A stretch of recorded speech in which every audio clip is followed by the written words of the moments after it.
Frères et sœurs, il y a un moment de la messe que j'aime bien, et j'allais dire, avant que je sois prêtre, et maintenant, j'allais dire, de l'autre côté de l'autel, maintenant que je suis prêtre, c'est ce moment solennel que je trouve très fort, où le prêtre,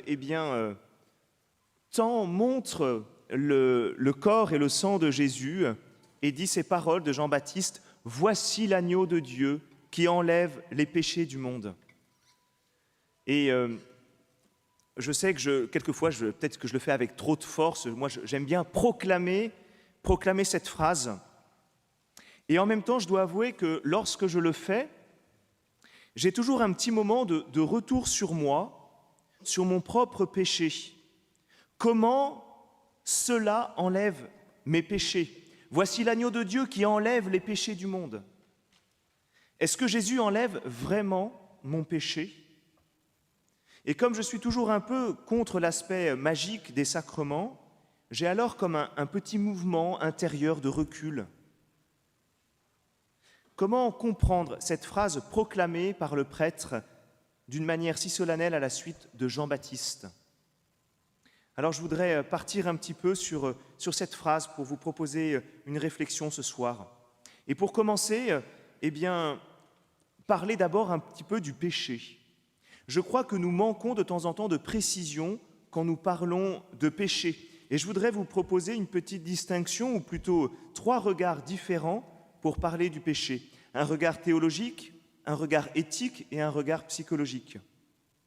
Le mot péché, il vient de la théologie, parce que cela touche d'abord notre lien à Dieu.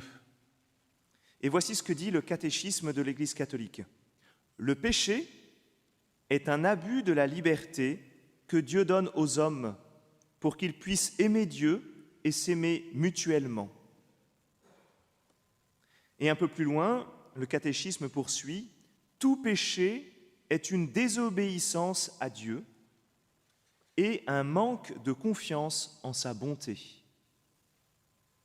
Voilà donc ce que l'agneau vient enlever, une blessure dans la relation avec notre Dieu, avec notre Père. Alors en éthique, on ne parlera peut-être pas de péché, mais plutôt de faute. Et pour cela, la morale jugera du bien ou du mal de l'acte. Et ces fautes, on le reconnaît, en morale, ont des conséquences en moi et dans la société. Et il est nécessaire de les réparer et de s'en prémunir pour le bien du groupe et des personnes à travers des règles. Au niveau moral, on ne peut obliger quelqu'un à pardonner une faute qui l'a blessé. Alors que dans la foi, nous disons tous les jours « Pardonne-nous nos offenses comme nous pardonnons à ceux qui nous ont offensés. » Enfin, la psychologie ne regardera pas le bien ou le mal de l'acte, encore moins les conséquences de notre péché dans notre relation à Dieu, mais les mécanismes qui conduisent à tel ou tel acte. C'est un regard de compréhension sur la manière dont les hommes se comportent. Il ne s'agit donc pas de juger l'acte, ni de savoir si cela te conduit à Dieu ou t'en éloigne, c'est tout simplement expliquer finalement des mécanismes. Alors, si Dieu enlève le péché, il n'enlève pas les conséquences d'un acte moralement mauvais, ni la nécessité de le réparer. Il n'enlève pas non plus la nécessité de comprendre nos propres fonctionnements pour avancer. Il enlève le péché, c'est-à-dire le poids d'un acte qui mettait une distance entre l'homme et Dieu. Alors pourquoi j'ai essayé de faire ces trois distinctions, de vous proposer ces 3 regards? Eh bien parce que souvent l'Église peut paraître culpabilisante en parlant tout le temps du péché, avec cette impression que nous devons toujours commencer une prière en battant notre coulpe et en se rabaissant. Et certains qui sont loin de l'Église ne comprennent pas pourquoi, à chaque fois au début de la messe, vous voyez, je me mets à genoux et puis voilà, je confesse, j'ai péché, j'ai péché, j'ai péché. Or, ce que nous proclamons ainsi, ce que nous proclamons à chaque acte de foi, dans chaque prière, c'est que Dieu précisément enlève mon péché. Et c'est comme si, pour mesurer l'extraordinaire puissance de cet agneau de Dieu, il fallait auparavant regarder la réalité de laquelle il nous sort. L'agneau de Dieu, c'est le Christ immolé sur la croix qui porte l'offense que nous faisons à Dieu, pour que cette offense ne soit plus entre Dieu et nous. Le Christ vient enlever l'obstacle qui empêche la relation, la communion avec notre Père du ciel. Et de l'Exode à l'Apocalypse, nous avons cette figure de l'agneau qui sauve, qui redonne espoir, parce que dans son offrande, il opère une libération de l'esclavage. L'agneau enlève le boulet que nous avons au pied, boulet qui nous entrave, qui nous empêche d'avancer librement et d'accueillir l'amour de Dieu.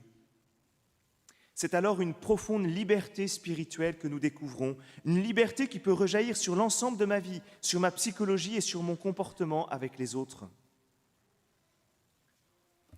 Dans l'évangile d'aujourd'hui, on a Jean-Baptiste qui nous offre un témoignage. Il témoigne du baptême de Jésus, de cet homme qu'il reconnaît comme fils de Dieu, celui qui s'est immergé dans notre humanité, qui a plongé dans l'eau de la mort et ainsi a plongé dans le péché pour le prendre sur lui et nous l'enlever.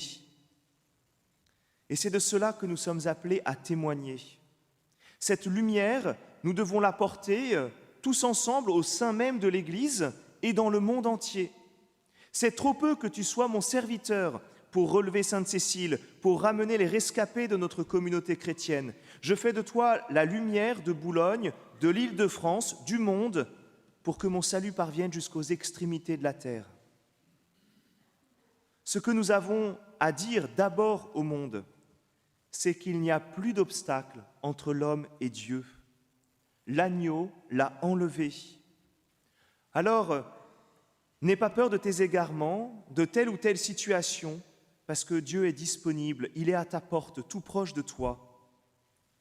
Et chacun d'entre nous, nous sommes les serviteurs de cette bonne nouvelle, de cette annonce fondamentale. Nous devons agir envers le monde comme saint Paul dans chacune de nos salutations. À vous la grâce et la paix de la part de Dieu notre Père et du Seigneur Jésus-Christ, car il a porté et enlevé ton entrave, la barre qui te meurtrissait les épaules, ton péché.